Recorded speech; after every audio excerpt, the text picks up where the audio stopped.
Hello and welcome to Mouse in the Mitten Trivia Pod, a podcast where you can test your Disney trivia knowledge over a variety of topics. My name's Court and I will be your host. Our game will consist of 5 rounds of 6 questions, covering everything from your basic Disney knowledge to some unknown facts. Each question is worth 1 point unless otherwise noted. Make sure you follow us on YouTube, on Facebook, Instagram, and TikTok, and let us know what is your score. And hey, if you are planning a Disney vacation and you are trying to avoid the hurricanes and everything else like that, and you need a little bit of help, feel free to email me at mouseinthemitten@gmail.com. Would love to get you set up, would love to help you plan your next vacation and make it the most magical experience that you can have. Now, today's game, we're going to have a little bit of fun. We're going to have actually probably a lot of fun. But we're going to start off by talking about a category that we have probably neglected. If you have noticed, this is episode 8. We have yet to talk about any Disney Channel original shows. And today, we're going to take our opportunity. We're going to talk about our first one. Round 1 is our category on Phineas and Ferb. So let's have a little bit of fun and talk about one of the most iconic Disney Channel cartoons that are potentially out there. Let's get started with question number 1. What is the name of Phineas and Ferb's older sister who is always trying to bust them? Question number 2.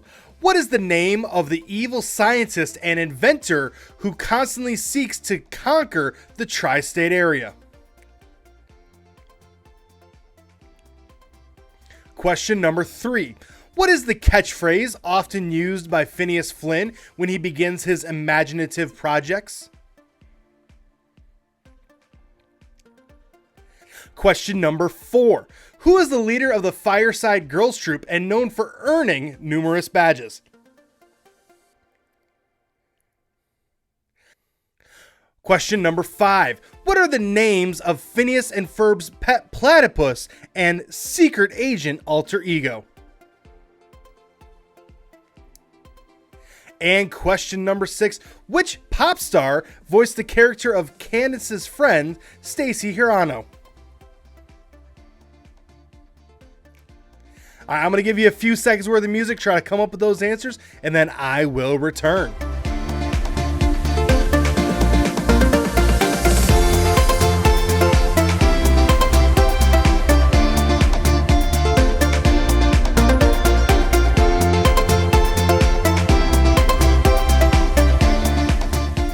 All right, let's get you some answers here on Phineas and Ferb. So question number 1.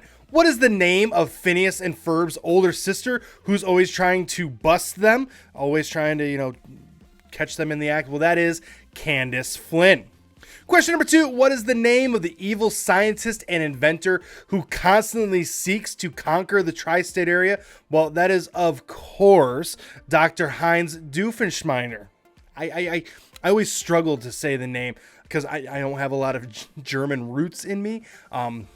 But yeah, that is who that is. That's obviously the character that Dan Poppmeyer voices throughout it as well. It's a very distinct voice. Question number 3. What is the catchphrase often used by Phineas Flynn when he begins his imaginative projects? That is, Ferb, I know what we're going to do today. So every time you hear that, you're in for a good adventure. Question number 4. What is the leader of the Fireside Girls Troupe and known for earning numerous badges? Well, that is Isabella Garcia Shapiro. Question number 5. What are the names of Phineas and Ferb's pet platypus and secret agent alter ego? I gotta admit, I was not a big fan of Phineas and Ferb when it first came out. So when all of a sudden you see this teal colored platypus everywhere, I was very confused. But the correct answer there is Perry the Platypus. Also would accept Agent P there as well. And then last but not least, question number 6 kind of gave away the answer to question number 1, but hopefully you didn't make that connection too harshly there. But the question was, what pop singer voiced the character of Candace's friend, Stacy Hirano? And that is Kelly Clarkson. It's kind of a cool connection there. Cool to see Kelly Clarkson get involved as well. Round 2 now, we are going to get into our fast facts round. This round is filled with simple questions that have simple answers. Today's category is Disney villains. For this round, I'm going to give you the name of a Disney villain. You simply have to tell me what movie are they from. For example, if I were to say Scar, you would say the Lion King. So let's get started with question number 1. Maleficent. Question number 2. Jafar. Question number 3. Captain Hook.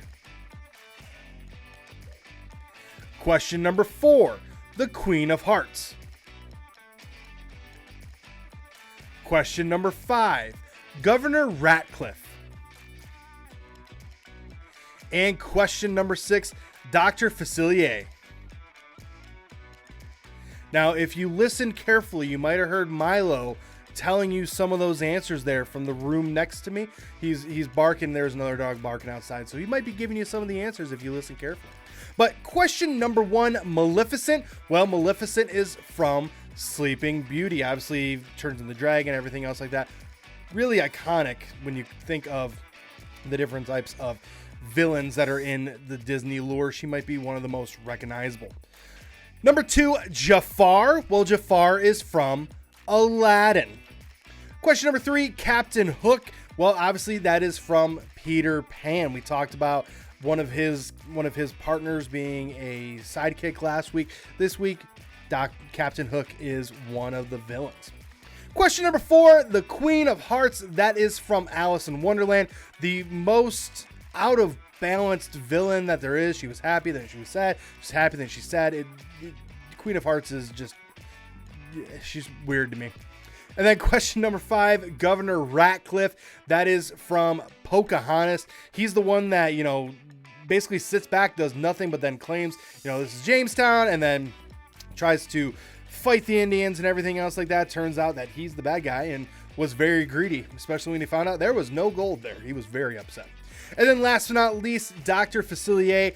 That, if I had said his name, you were probably like, I'm not 100% sure. But if I said the Shadow Man, then you would say, oh, that's the Princess and the Frog. So that is where he is from. That is his official name, is Dr. Facilier. He is from the Princess and the Frog. Obviously, a lot of cool animation there. If you watch, everyone knows that if you watch the shadow of his, when he starts to do all of his voodoo, all the shadows on the wall turn to skulls. It's really, when it's in the shadow, turn to skulls. It's really, really cool. And something, again, one of those little hidden nuggets that Disney is well known for. Kind of like in The Princess and the Frog, the carpet from Aladdin is in there as well. Just a little tidbit as well. Let's continue on now to round number 3, and round number 3 is our connecting the circles. For this round, you will have 5 questions that may or may not be Disney related, but the answers do all tie together in some way through Disney. And that's going to be the 6th question. The 6th question is, what is the connection? So I'm going to give you a little hint. No, you cannot say that all of these are part of Disney.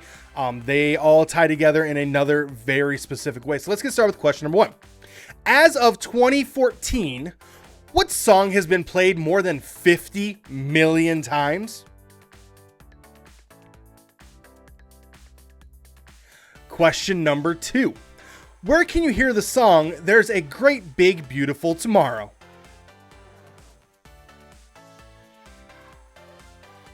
Question number 3. What ride in Tomorrowland should you look down because you never know who you will see and you will hear a call for Mr. Tomorrow? Question number 4. What president was one of Walt Disney's idols and was one of the first human animatronics created by WED? Question number 5. Located in Disneyland and measuring 120 feet high, what tower was designed by Imagineer Raleigh Crump? And question number 6 is, what is the connection between those answers? I'm going to give you a little bit of music. Don't worry, it won't be stuck in your head, hopefully, for too long. And then we'll come back with the answers.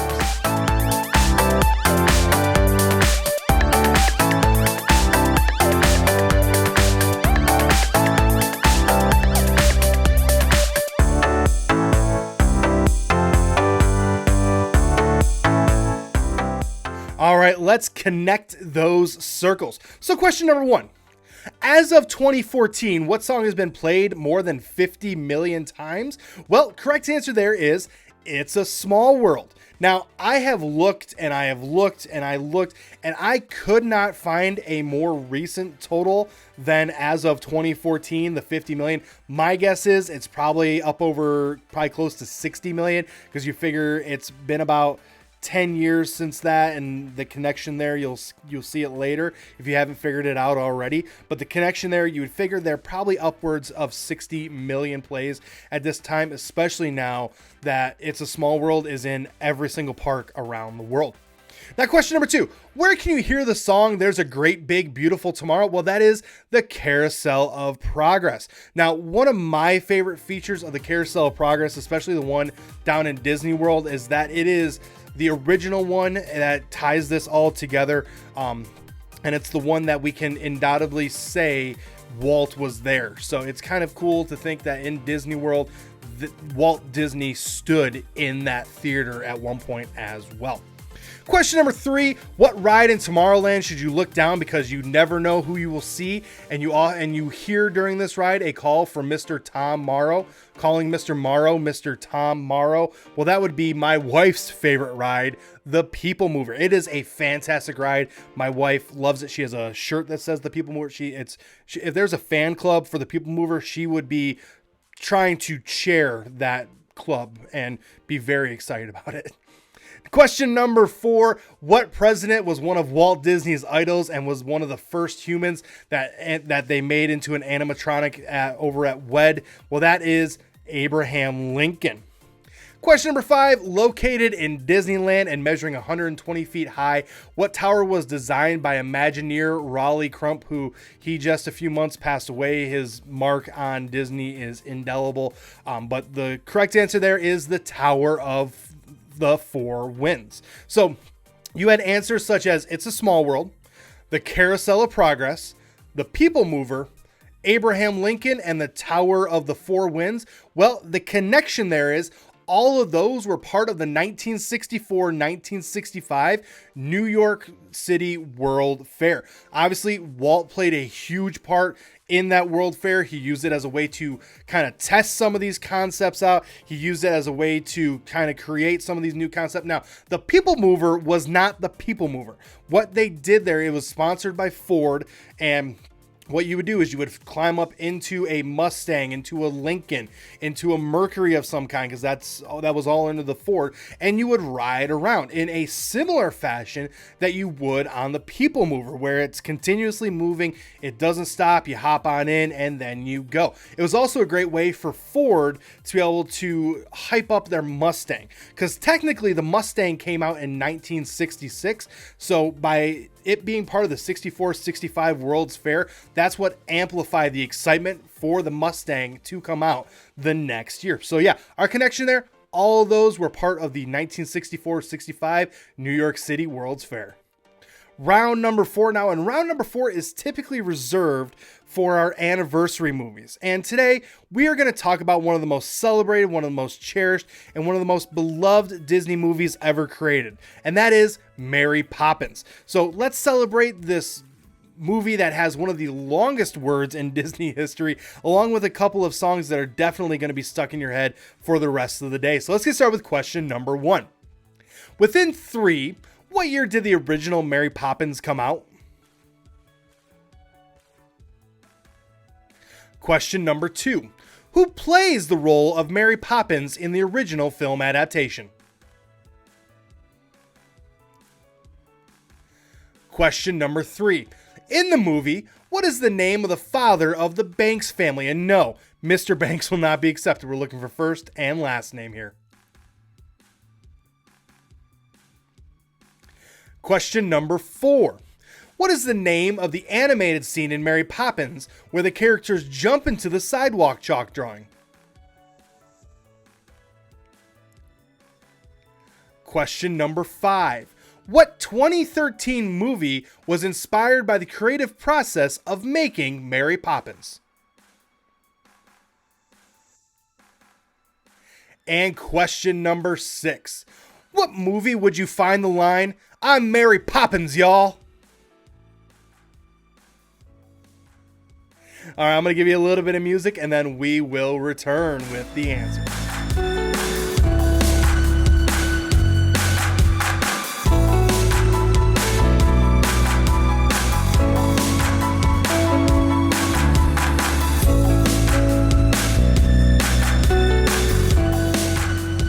All right, let's get you some answers here on Mary Poppins. So question number 1.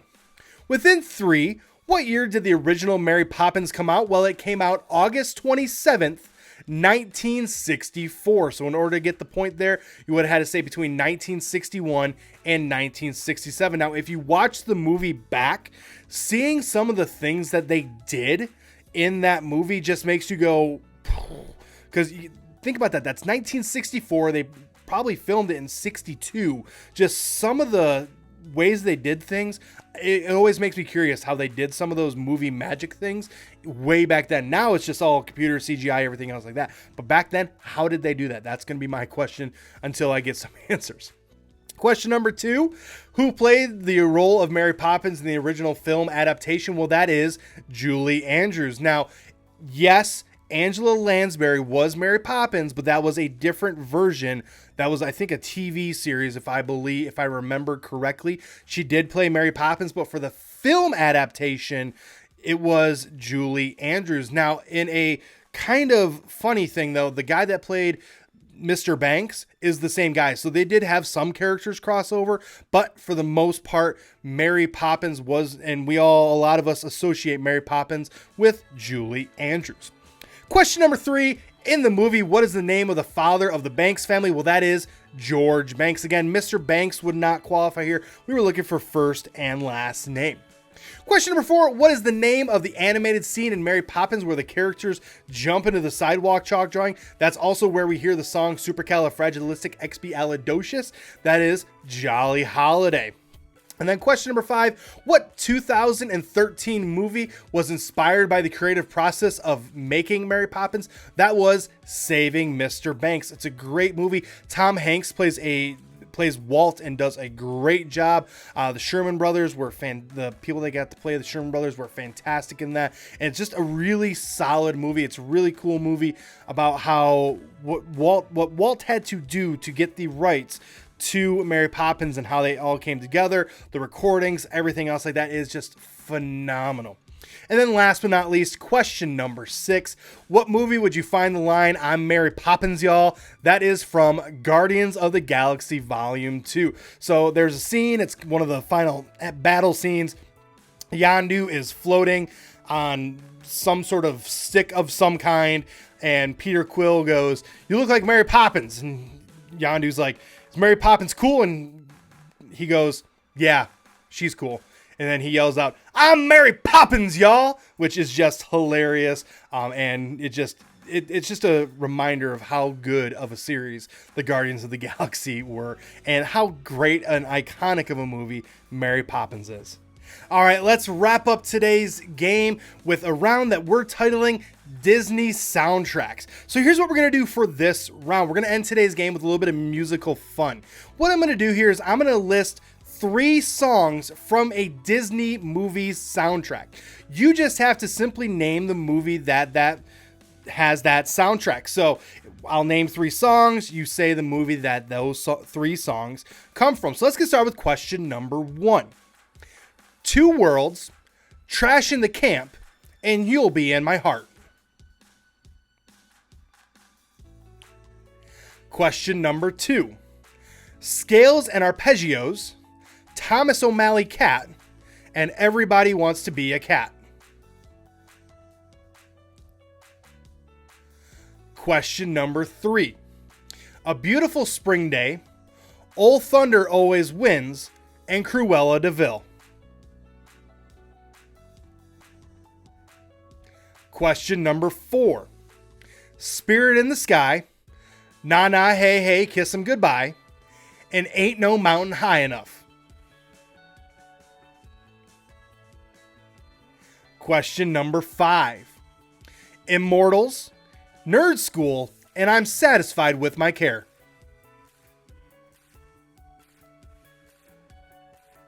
And question number 6. Something That I Want, Mother Knows Best, and I Have a Dream. I'm going to give you a few seconds worth of music. It is worth noting, I'm trying to get some of those Mary Poppins songs unstuck from your head by putting in some of these songs. But I'm going to give you a few seconds worth of music, and then I will return with those answers.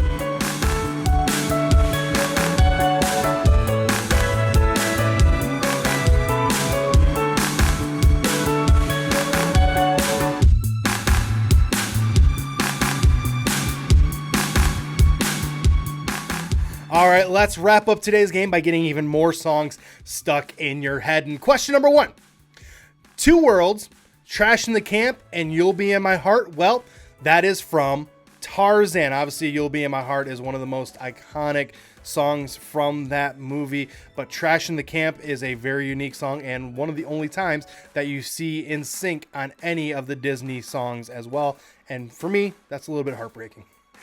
Question number 2, Scales and Arpeggios, Thomas O'Malley Cat, and Everybody Wants to Be a Cat. Again, this one might be an example of, the first one, you're like, what? Second and third one, you're like, yes! That is the Aristocats.